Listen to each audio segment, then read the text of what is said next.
Good morning to all of you. This is Dr. Pallavi Gupta. I will teach you healthcare law. Under this subject, today I will discuss healthcare as an issue at international level, part 1. I will discuss several subheadings under this topic. What is the introduction of topic and how this issue emerged at international level? Various international convention and the role of United Nations regarding health issues, what Universal Declaration of Human Rights says, what International Convention on all form of radical discrimination says, what International Convention on Social, Economic and Cultural Rights says, and what Convention on Right of Persons with Disabilities says, and the role of WHO.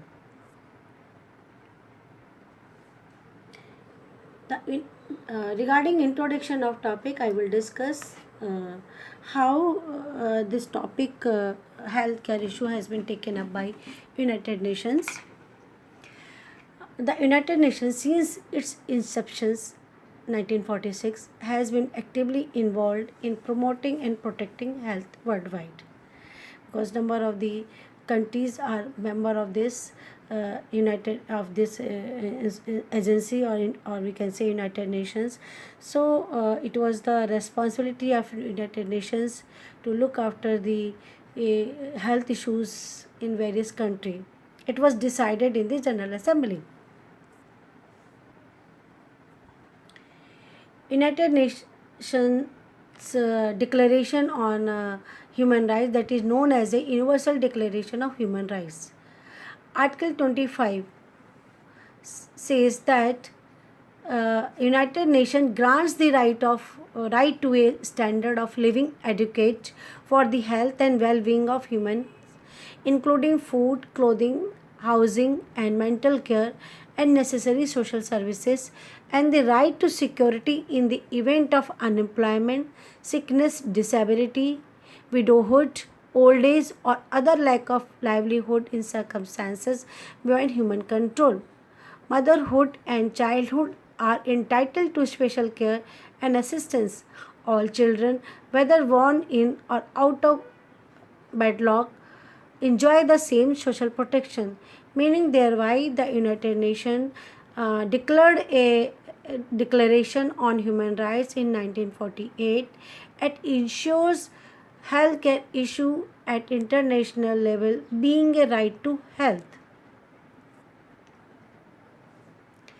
United Nations International Convention on Elimination of All Forms of Radical Discrimination in 1966.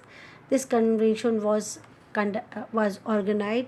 It speaks about right of public health, medical care, social security and social services. It means it is not talking about only individual rights of a person. It is talking about public health. Public health means state is having a duty to provide medical necessities to all. United Nations International Convention on Economic, Social and Cultural Rights.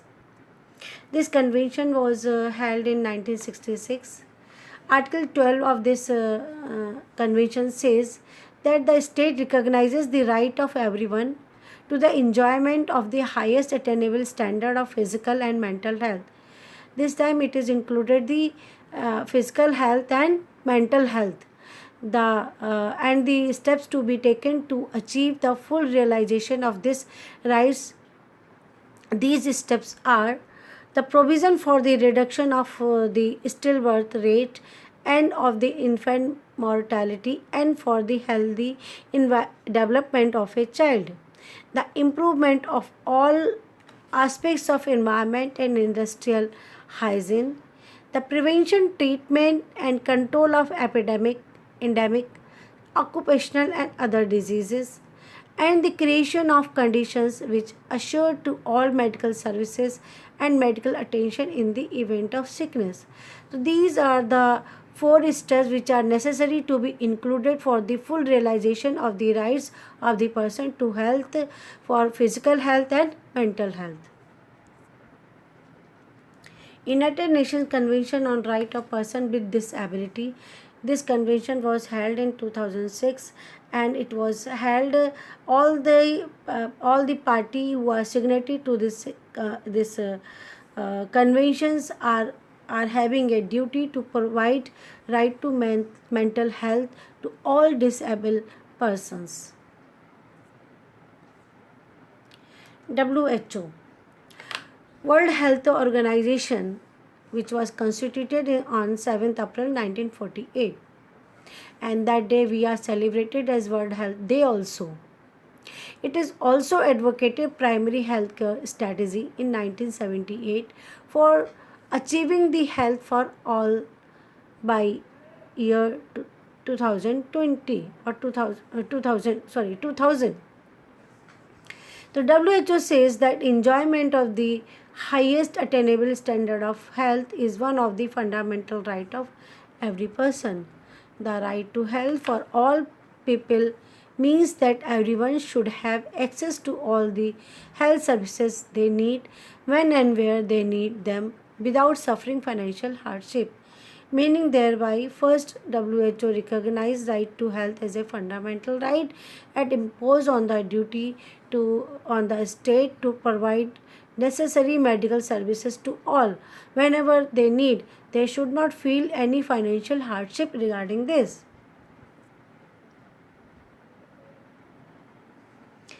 In 1948, WHO took the responsibility for the International Classification of Disease, which has become the international standard for defining and reporting disease and health condition. At the outset, it was declared that WHO's top priority would be malaria, women's and children's health, tuberculosis, venereal diseases, environmental pollution.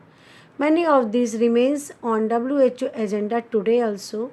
In addition to such relatively new disease as HIV, AIDS, diabetes, cancer and emerging disease such as severe acute respiratory syndrome, Ebola and Zika virus. Since its creation, WHO has contributed many historical achievements in global public health. Some of them are antibiotics, which has been taken up in 1950, the great era of discovery of present day antibiotics begins, and WHO begins advising countries of their responsible use. Polio in 1988, the global polio eradication initiative was taken in 1988 at a time when polio paralyzed more than 35 lakhs people a year. Smallpox, following an following an ambitious 12-year global vaccination campaign in 1979 by WHO, and it is says that smallpox is eradicated. Tuberculosis, 1995, the strategy for reducing the toll of tuberculosis is launched in 1995. AIDS,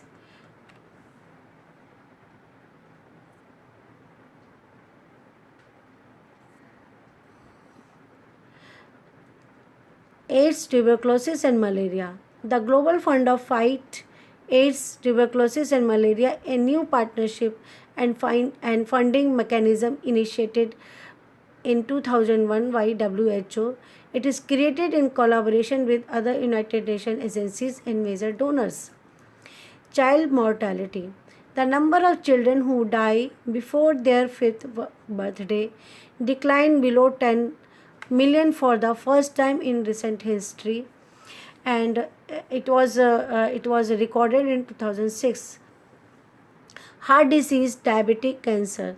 For the first time, WHO member states set global target to prevent and control heart disease, diabetes, cancer, chronic lung disease, and other non-communicable disease in 2012. Ebola virus outbreak. WHO also worked to establish international health regulation which countries must follow to identify disease outbreak and to stop them from spreading. It was decided in 2014. Furthermore, WHO works help to prevent chronic disease and to achieve the health related sustainable development goals. Since the world is facing multiple health challenges, these range from outbreak of vaccine preventable disease like measles and diphtheria, increasing report of drugs resistant pathogen, growing rates of obesity and physical incapacity to the health impact of environmental pollution and climate changes and multiple human crises that is created by that is known as humanitarian crisis. The WHO used to release the list of global healthcare challenges in the in the coming decades. Many healthcare challenges are interconnected and will require a coordinated international effort to overcome. According to the WHO Health Organization and other agencies of United Nations, the list of biggest challenges which the world is facing is goes on and on. Here I will mention some health issue that will demand attention from WHO and health partners under the One Health One Medicine project, meaning thereby world is facing number of healthcare challenges and in the coming decade many challenges are there. So international efforts it is required to coordinate to overcome all these issues. There are some disease which are decided by the WHO and other health partners under the One Health and One Medicine project to be taken more care.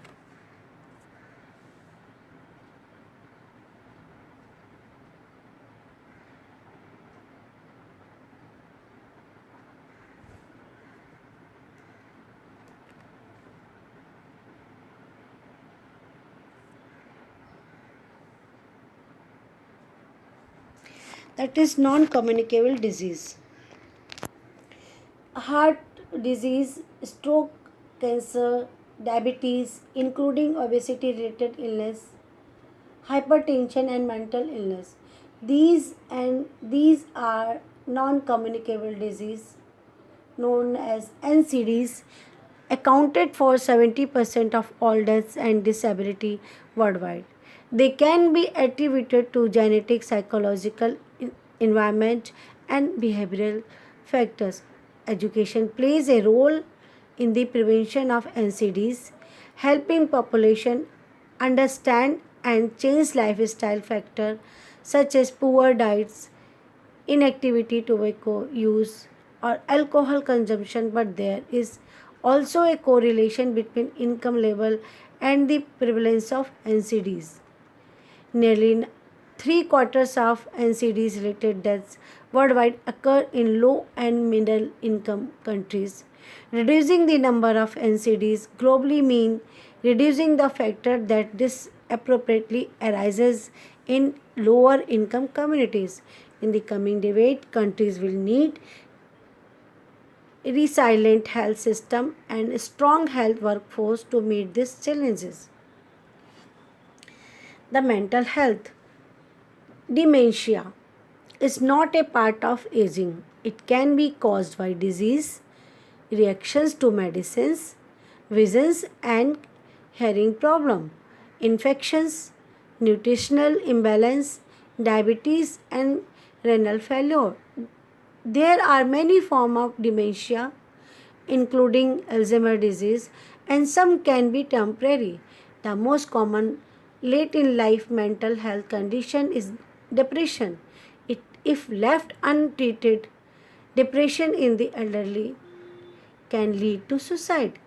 And according to WHO, between 76% to 85% of the people with mental discovers in low and middle income countries receives no treatment for their disorder including depression, bipolar disorder, schizophrenia, dementia, substance abuse, and development disorders. We have to pretend that a tidal wave of mental health needs to be taken care satisfactorily. Dengue. Dengue, a mosquito-borne disease that causes flu-like symptoms and can be deadly and kill person up to 20% of those with severe dengue. It has been a growing threat for decades. At uh, a high number of cases occurs in the reigning region of countries. Now its season in these countries is increasing significantly and the disease is spreading to less tropical and more temperature country also that have not traditionally seen the disease. An estimated 40% of the world is at risk of dengue fever and there are around 390 million infections a year. WHO dengue control strategy aims to reduce death by 50% by 2020.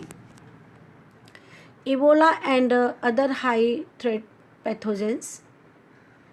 In 2018, the Democratic Republic of the Congo saw two separate Ebola outbreaks, both of which spread to cities. Research and Development Blueprint of WHO identifies disease and pathogens, something that can cause bacterial disease or viral disease that have potential to cause a public health emergency but lack effective treatment and vaccine. It was a public health emergency but lack effective treatment and vaccine. This watch list includes Ebola, several other hemorrhagic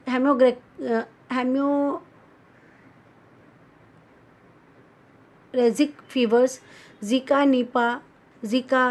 Nipah, Middle East Respiratory Syndrome Convention, and Severe Acute Respiratory Syndrome, and Disease X for priority research and development, meaning thereby the research and development development wings of the WHO is taking care of pathogens disease which are created by bacteria or by virus issues. In this line, they have included all the included Ebola, Zika, Nipah, Middle East Respiratory Syndrome coronavirus, and severe acute respiratory coronavirus for top priority to make research and to make the vaccine for this. It represents the need to prepare for an unknown pathogen that could cause a serious epidemic in coming years. Vaccine hesitancy. Vaccine is one of the most cost-effective way of avoiding disease. It currently prevents 2 to 3 million deaths a year, and a further 1.5 million could be avoided if global coverage of vaccination improved. But as per report of WHO, the reluctant or refusal to vaccinate despite the availability of vaccine threaten no reverse progress made in taking vaccine preventable disease. The reason why people choose not to vaccine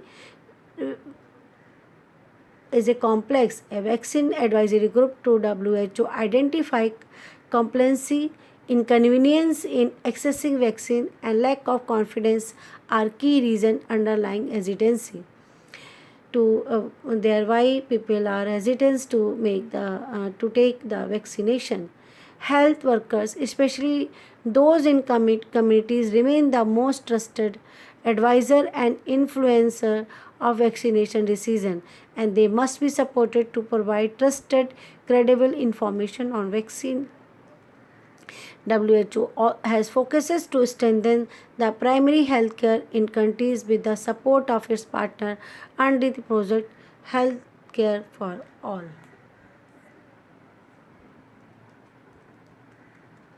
International standard pertaining to right to health or health care as an issue. I already discussed, WHO has already recognized every person is having a right to health, and it is a fundamental right. United Nations also declared this thing by Universal Declaration of on Human Right, and several international convention is also there. So presently, the international organization working towards the highest attainment of the right to health is the World Health Organization. It lays down certain indicators for the highest attainment of standard ensuring right to health. These standards are followed by WHO organization as well as other organization also. The indicators are majorly classified into four heads: health status, risk factor, service coverage, and health system. I repeat, the indicators are majorly classified into four heads: health status, risk factor, service coverage, and health system. Take a first category. The health and status. There are four subheadings within which certain criteria have been laid down. These are mortality by age and sex, mortality by cause, fertility, and morbidity. Under the second category of risk factor, there are five subheadings within which certain criteria have been laid down. These are nutrition, infections, environmental risk factor, non-communicable disease, and injuries. Under the third category of service coverage, there are as many as nine subheadings within which certain criteria have been laid down. These are reproductive, newborn, child, maternal, and adolescents, immunization, HIV, HIV/TB, tuberculosis, malaria, neglected tropical disease, mental health.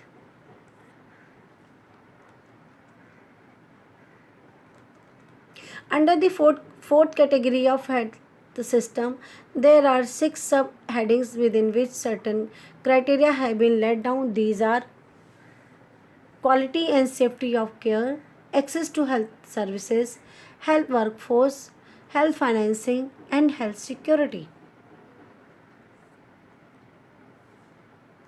As a conclusion, we can say WHO is a main agency of United Nations. It is taking care of health care as an issue at international level, and it has made several projects under this, and it is going on. And it divided the disease into the several categories and accordingly taking care of it. The other United agencies and fund all involved in healthcare issues. The WHO is supported by other members of the United Nations family to promote and protect global health. Many health related matters are addressed by the General Assembly and the Economic and Social Council, as well as through the effort of joint United Nations program on HIV AIDS known as UNAIDS, the work of the United Nations Populations Fund in support of reproductive, adolescence, and maternal health, and the health related activities of the United Nations Children's Fund, UNICEF, known as UNICEF.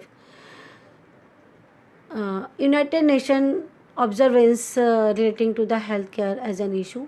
In addition to the World Health Day that is celebrated on 7th April, annual international observance relating to the health as proclaimed by General Assembly included World Water Day organized on 22nd March, World Austin Awareness Day celebrated on 2nd April, World No Tobacco Days celebrated on 31st May, the International Day Against Drug Abuse and Illicit Trafficking celebrated on 26th June, World Mental Health Day celebrated on 10th October, World Diabetic Day celebrated on 14 November, and World AIDS Day celebrated on 1st December.